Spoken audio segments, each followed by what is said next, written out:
Hello, everyone. Welcome to the first AI Circle of 2024.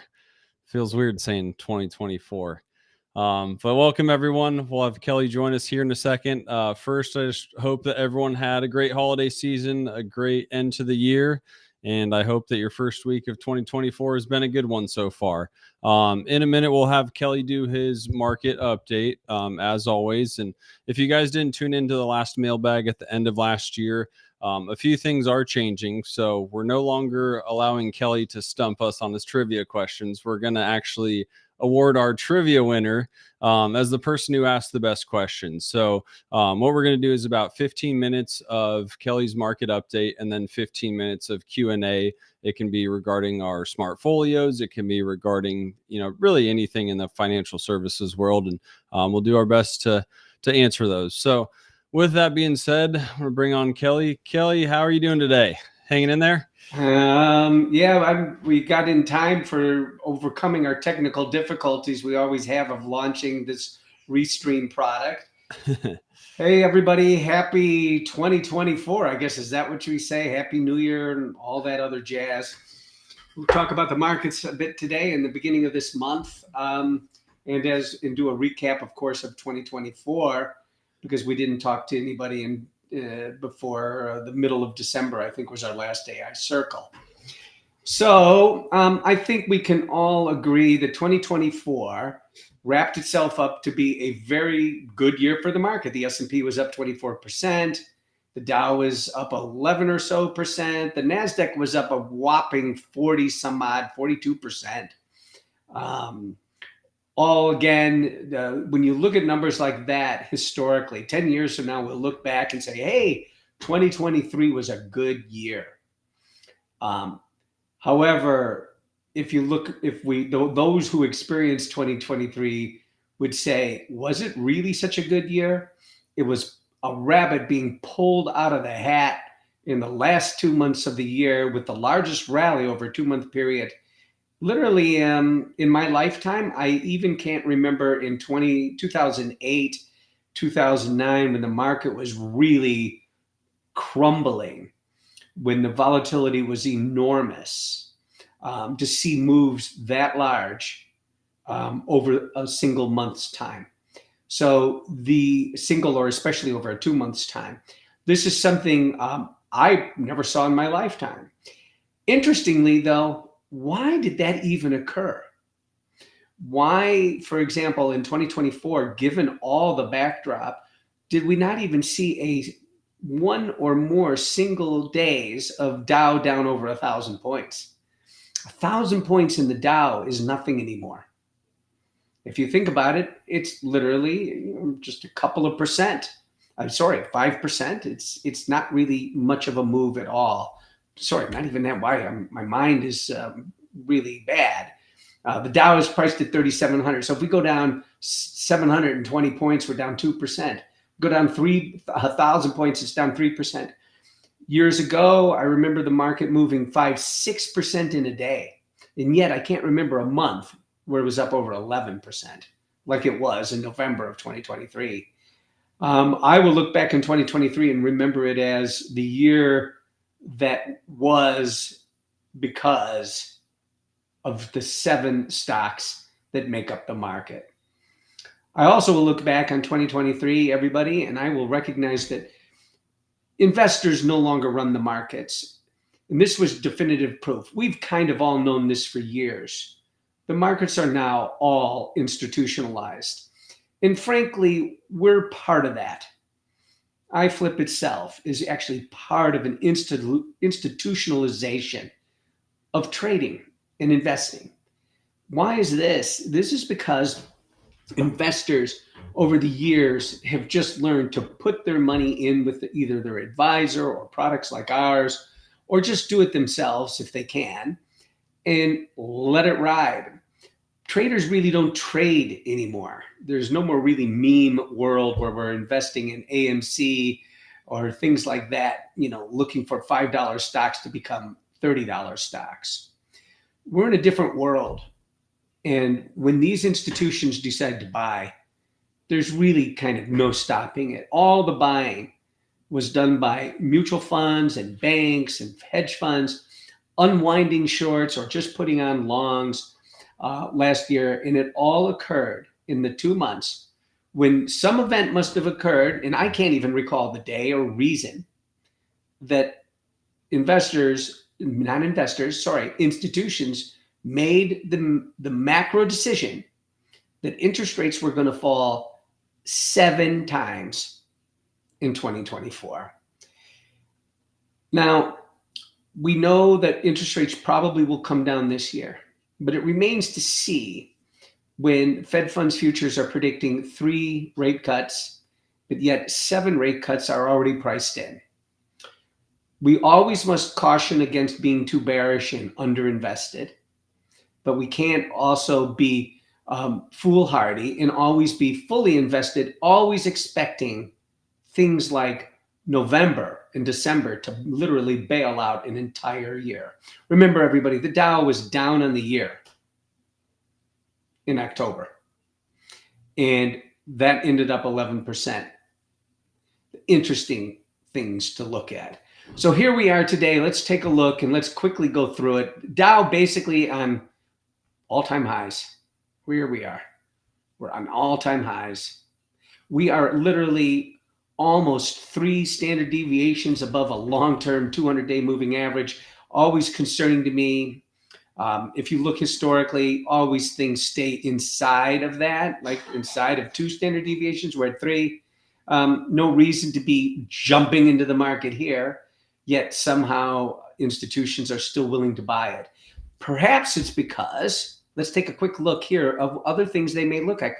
I noticed this. If you go to the monthly chart of the Dow Jones, we see that it's literally on a 2 standard deviation move above its long-term 200-day moving average on a monthly chart. So what this says, and notice how long it's been there, ever since 2009 and the recovery of it subsequently, literally in June of 2013, literally 5 years later, because actually we made a high prior to that. 5 years later, from those lows, we made a new high, and the market has stayed pretty much above a 2 standard deviation move over its 200-day moving average. Every time we have these crashes, and I have to use this gesticulation, it can't even barely bring us down to 1 standard deviation above a 200-day moving average. Also, look at this. Even in the 2008 financial crisis, it literally was only below, for these number of months, about a year, the 200-day moving average. And we haven't seen that forever. And take a look historically. We really haven't seen that since 1985. So the monthly charts, however, are skewed because they're not logarithmic. And that's a mathematical way of being able to normalize behavior so that the behavior is the same in 1 year over another. I won't go into the math of it, but I do think investors are looking to say anything below these kind of numbers should be bought. And the question is, how much pain do we want to see when they do go below these numbers? And that seems to be now that people are throwing caution out the window. They just want to be long the market. So in Flip, we can kind of do a recap of our portfolios. We, as you know, have 3 portfolios inside of our AI product, and we've seen them many, many times. But 3 are fundamental. They're front and center on our app and our website. When you go to them, it's called conservative, as you can imagine, balanced and moderate in the middle, and of course aggressive on the outside. People that held those portfolios last year did well. There's no doubt about it. Conservative did what it should have done in a market where the Dow was up 11%. The conservative was up about 6.5 with no real downside risk whatsoever throughout the year or even its history. The balanced beat the S&P 500 by just a couple of percent, about 26 or so percent for that. And the aggressive, of course, held some of the Magnificent Seven. If you were in that, you did even a little bit better and still holding cash positions. So one of the questions I can tell you right now is there will be some changes to those portfolios beginning sometime in February. Um, we are in January now. I'm just checking our clock for Lee to be able to do Q&A for all of us. But sometime in February, we will adjust some of those three portfolios for the remainder of the year. We will wait for the end of January for the following reason. January is always kind of a bellwether month for markets. If the January effect is true, the market is up in January, and right now it's up a little bit. Even though there was a little selling in the first week of the year, the if the market is up in January, generally the market will stay up. That doesn't mean that it'll always be higher, but it means generally portends like 85% of the time that the market will close good or close to the January levels or higher. Last year was an indication of it, although a weird way. January made its high, and literally the rest of the year it spent below the January highs, only to overcome them in December of last year. So if you bought the January effect after January, you had to wait till December to be able to take advantage of it, which means you went the whole year doing nothing. So now we move into a year where all things are basically at all-time highs, at least on the Dow. We are there on the S&P. As you can see, we hit the high made back in December of 2021, where we closed on our highs. And on the NASDAQ, we are literally there too. Sorry, is that the NASDAQ? Yep. We are literally right touching all-time highs, way above most reasonable expectations of where the NASDAQ should be. So let's take another quick look and run through a few other things that really are driving the market. Well, one, let's look at the dollar real quick. This is the dollar index. The US dollar index made its high, as you know, on a monthly basis. This is now because we're still only going to month. Let's move that down to weekly, make it a little easier. Lee, I'm going to need a few extra minutes. No problem. Yeah, weekly, September of 22, the dollar hit its all-time high. Ever since then, it backed down to its range. This is a weekly chart, gives you an idea. And we're kind of at an oscillating movement. So the dollar doesn't seem to be the impactor it was back here, because here's when we correlated it. When the dollar started to lose steam in October of 2022, that's when the market started to really go down. Started to go up. Because if you remember, October 22 was when we kind of bottomed in a bad year, which was 2022. But now the dollar doesn't seem to have the impact. But let's go to the interest rate market. Here's the 10-year note on a weekly basis. So the market, the stock market went way up, especially those last 2 months. Why? Because guess what? Take a look. At the end of the year, here's October, the interest rate market bottomed.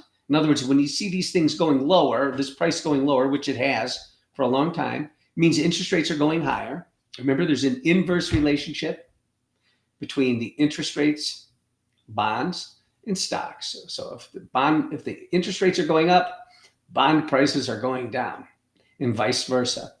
Notice the stock market rally is a result of interest rates going down because the bond prices went up. But I think most people would agree that if we were to just look at this on a charting basis, this doesn't look like a bull market to me. Here, this is literally COVID.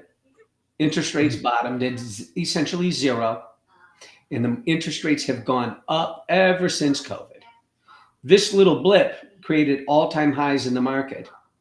But you would ask yourself, wonder why. Wait, if interest rates are going up, why is the stock market going up?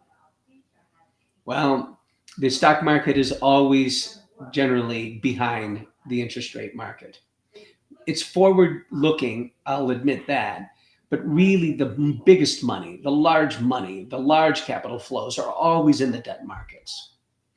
Their debt markets are 4 times larger than worldwide stock markets. Why? Because debt is actually safer investments. So if this market here stays in this area or continues to move down and follow its trend of higher rates, the stock market obviously will have trouble in 2024. So that is an issue we have to keep in the back of our mind. On the other hand, we have to look at the following things. Let's look at three things. They're not my favorite statistics, but we must be aware of it, and why we can't just bail on positions and run with fear away from the markets. One, election years are generally higher. This is an election year. Two, 85% of the time the market does go up. 72% of the time on a yearly basis, the market goes up. I generally take bets that are 72% or more. Finally, those two things, the January effect could be another thing that if we are up in January, another reason perhaps to say, okay, this could also be another year where we make more new highs. And maybe we are just repricing things to the inflation that we've all seen in the grocery markets. Everything should be up at least 17% across the board because that's what the grocery prices are up. And the final thing is, generally, the Federal Reserve does cut interest rates or keep interest rates steady during election years. Why? Because they don't want to be political. If they raise rates, it could look like a political ploy against one party or another. So there are definitely some tailwinds to remain long. As scary as it is, the wall of worry always will exist. I can go into some of the other markets, but I think we basically all understand that we all have some portfolios out there. There will, if you're not imbalanced or conservative or aggressive, then you should really look at that. That's just my opinion. Those are the things that'll probably carry us best through 2024. And we will go to Q&A there, Mr. Gearhart. Yeah, I had a couple, and it sounds like based on the chat, there's a few people that are maybe newer to what we're doing, or quite frankly, just don't know what the heck iFlip's all about. Okay. And I'll take a stab at it if you'd like as well. But for the average person who doesn't know anything about us, what are we trying to accomplish with our software? What do we provide to the public? What we try to provide to the public is this. A lot of people, they don't know what stocks to buy, and they don't know how to assemble them together in a cohesive way to be able to advance their portfolio in line with the market. So generally, when people have money invested, there are so many people that really don't know what stocks to buy and what amounts. There is some rules of thumb, but basically, if you have $100 in the stock market, you should be generally invest $100. However, if you have $1 million in the market, you may not want to have all that money in the market. What are those proportions that you should have? What are those stocks you should have? What Flip offers is a very easy, cohesive way to choose a portfolio. We do it right now based on your risk tolerance, right? We have conservative, balanced, and aggressive. If you are new to the Flip platform and you're young, you more than likely might want to choose aggressive because over the long run, the aggressive stocks generally focus on technology. If you're older and you're looking at retirement coming up, you might want to go to conservative because you don't want to risk your money in the stock market in the same way. Remember, if you choose aggressive, it's going to be more volatile, despite the mathematical magic that we try to put into our products. Aggressive is just always going to be more aggressive, and it will have more volatility. And those in the middle, my thinking is, 40 to 55. You generally should be in the balanced. And the reason the balanced is there is because it's just basically trying to follow the S&P 500. And the S&P 500 is our benchmark. Historically, it gives you just under 10%. We know how to make that easy by just choosing one of those portfolios. Yeah. And just to add to that, there's a few ways that we're different, and to bring it all full circle with the portfolios and all that, typically people invest in just a buy and hold, especially through their 401k that's set up in some sort of mutual fund or something like that. We do things differently in that our portfolios are a lot less diversified, or you could even consider them undiversified. We might have 5 to 20 or so different stocks and maybe an ETF like the SPY in there. Really, what we're doing is using our AI and machine learning to really determine when it's a good time to own these things. But most importantly, we want to make sure that your money's on the sidelines and in cash whenever a correction happens. So we're trying to preserve that capital so that over a long period of time, you're not susceptible to the roller coasters that the market might give you. Would that all be accurate, Kelly? Absolutely, it's accurate. And one of the things Lee pointed out that I did miss is the myopicness of our portfolios. Most of the time, when you look at a portfolio that is given to you from a money manager of some kind, a wealth manager, whether it's Charles Schwab or Edward Jones or Ken Fisher, you'll see portfolios of 50 things in there. There's no point to that, is our belief. We hold the standard that if you're going to do that, why wouldn't you just bet on the S&P itself and buy the spider, SPY, which is a symbol that represents the S&P. It can be shown by pretty much simple math that if you take the 7 largest stocks that represent the S&P 500, and you take the 7 largest stocks from the 10 sectors that we have, take the 10 largest stocks in the 13 sectors that we have, which means 3 sectors will be removed. You will be completely correlated to the market, which means you already have the S&P with a very few number of symbols. And the reason that is a better idea is because if the market is going up, there will be nothing in there to drag you down. The other reason is it's always the leaders that do it. So that means you would take the 10 best things in each of the 13 sectors, and whatever, since you only have 10, some of those sectors would be eliminated. So the easy way to choose the 10 best is many different ways.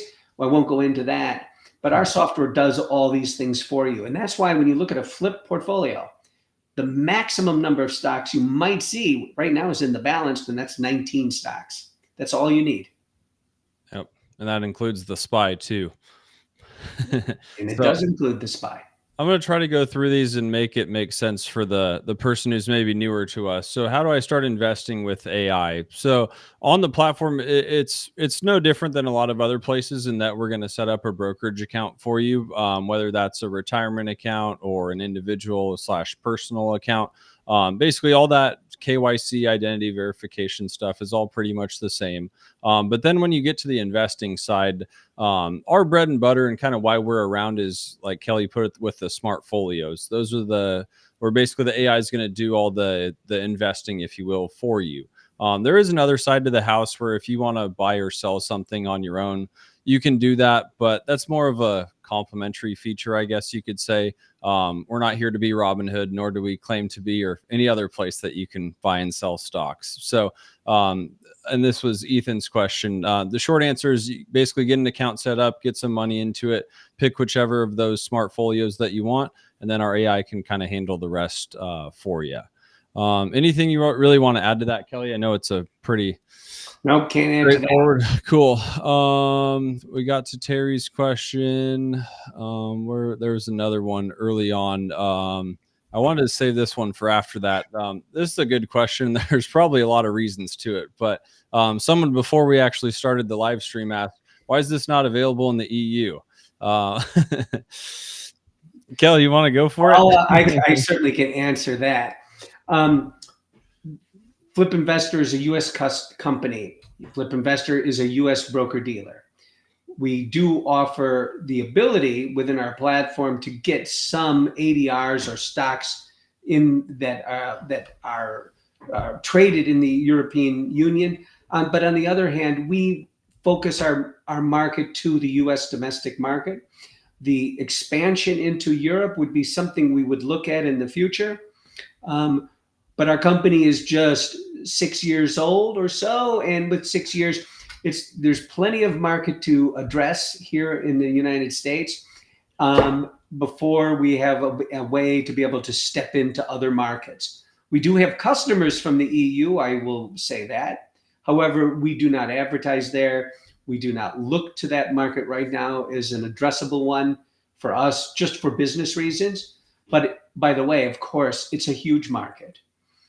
When we are able to prove efficacy here, which we're there, Um, we will probably look at our sites over in the European community and probably in Asia as well.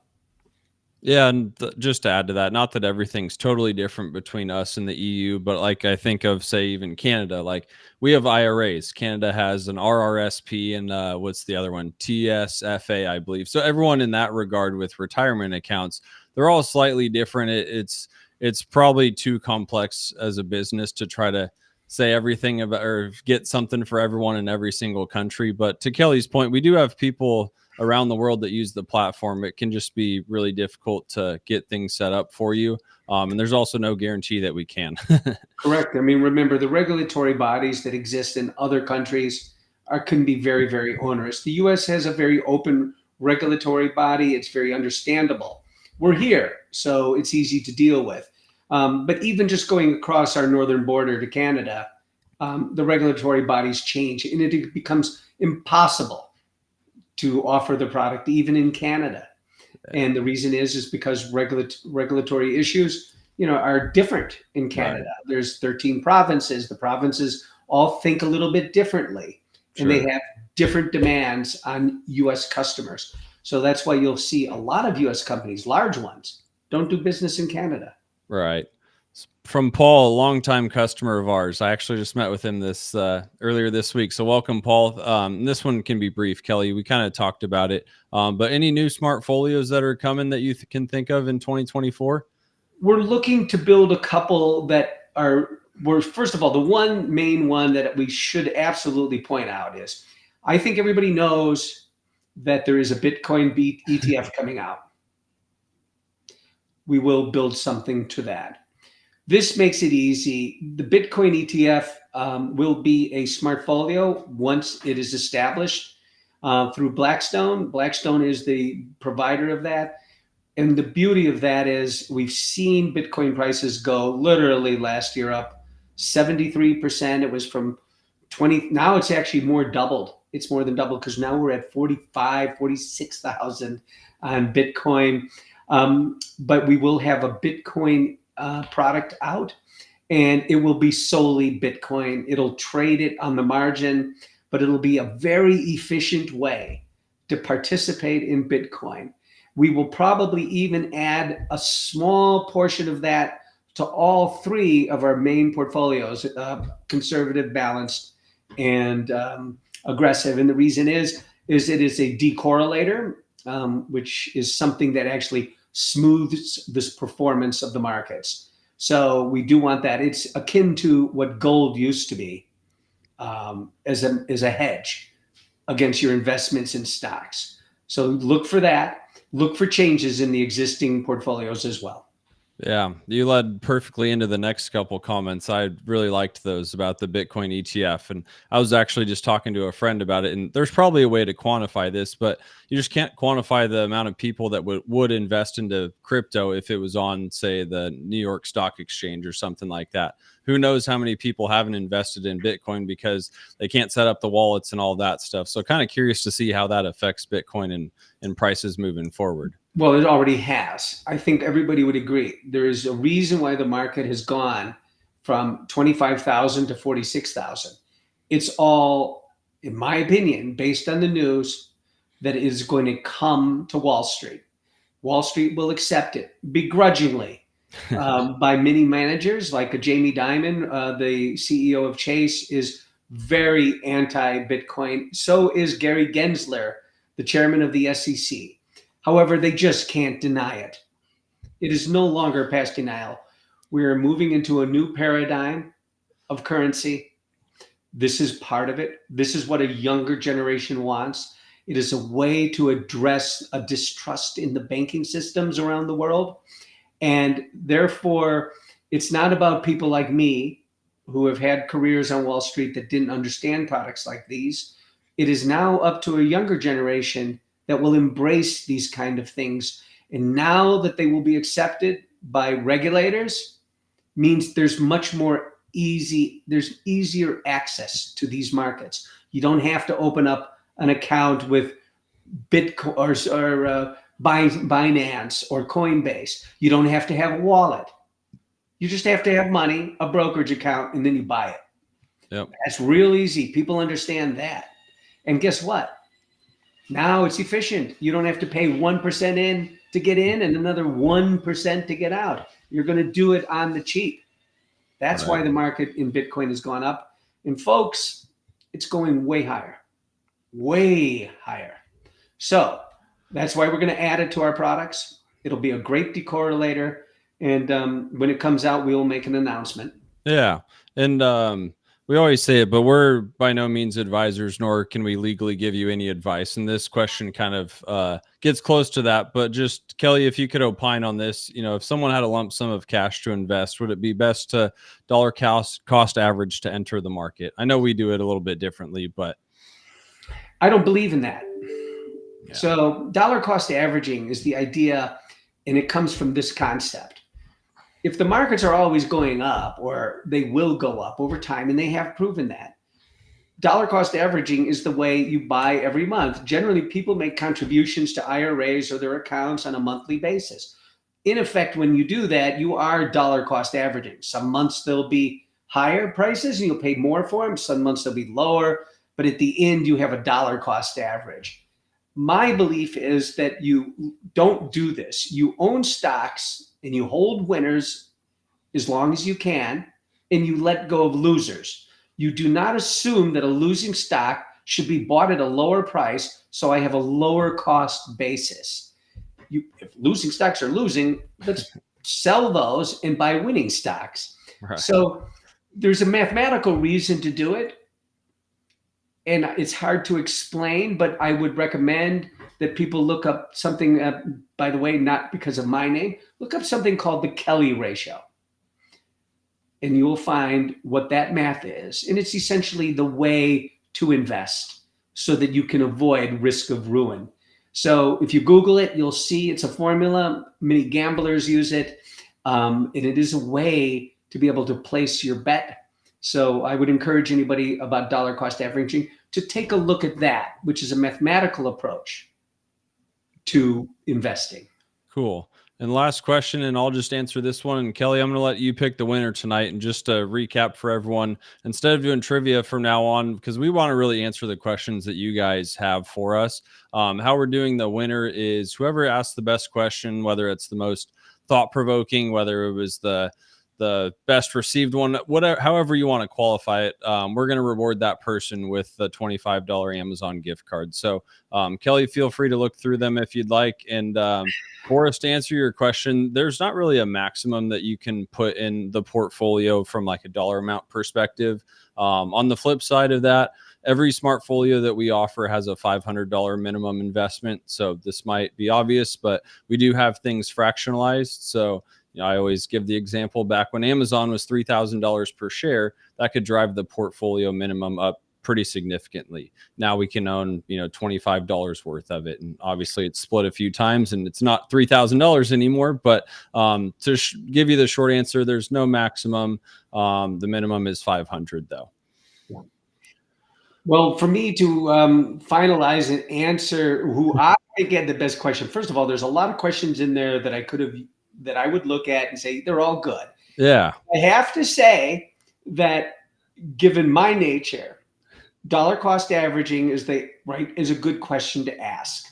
So that whoever asked that should be, I think, the winner. And the reason is not so much that if you have a bunch of money in the beginning, should I buy like a third now, a third later, and a third a month from now? On our platform, if you buy a smartfolio, for example, it may not have stocks that you want to own, and it'll have some of your money in cash waiting for the math to say, let's buy the stock now, which might be a month from now or 2 months from now or tomorrow. Right. So dollar cost averaging is something I've studied extensively. I see why the major wealth managers will use it, but they only use it because their customers put money in generally. Many customers put money in on a monthly basis because that's the way it's designed to come out of their accounts. And they say, hey, I will invest the money every month. So to that end, even though the person may not have liked my answer, because I think there's better ways to do it, it is a very valid question. Awesome. So, and I wish there's a name there. I'm sorry, but whoever's YouTube name is put to SLP.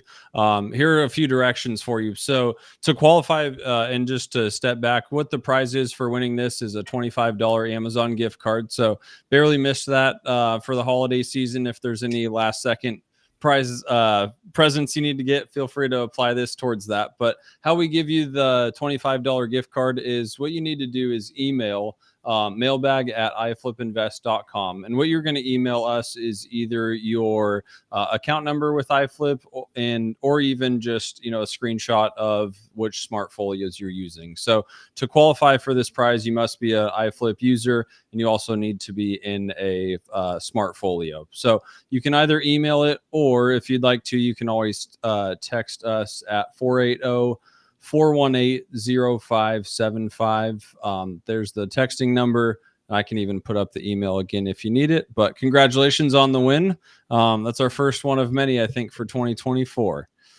Kelly, any other closing thoughts before we wrap No, this up? let's all work, everyone, to have a good 2024. Make it healthy and happy and safe. And I don't mean safe from COVID. I just mean safe. Remember, it's cold in the Northeast where I'm no longer live.